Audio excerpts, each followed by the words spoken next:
In this video, I will be showing you how to use Airtable's Kanban View to visualize your Airtable records in a swim lane type fashion. Okay, so we have our data here for our roadmap. This is a template from Airtable, and we want to see this same data formatted in a swim lane type of format according to this priority. So each swim lane we want each swim lane to represent a value that is in this single select field. So all we need to do is go to our view menu, click Kanban, and that will allow us to pull our Kanban view together, and then we can choose which field to use as our grouping or our swim lanes. And we're going to go ahead and click done.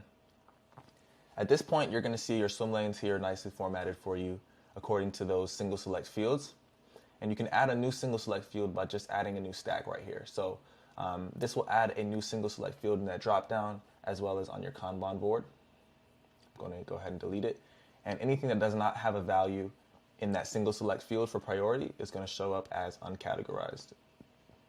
Here we can choose to customize our cards depending on which fields we want to see displayed on our Kanban view. We also have the ability to filter, sort, and color our records as we do in the grid view as well.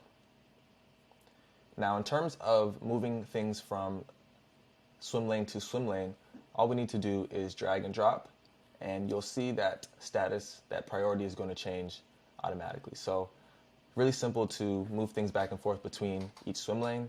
And in terms of adding new records, all we need to do is add a new record by clicking the plus sign at the bottom of each stack, and we can create a record as we please. You have the ability to search for cards over here as well. So if you wanted to find a particular card, it is going to highlight that card depending on your search term. Okay, so that is how to use the Kanban view in Airtable. Stay tuned for the next video.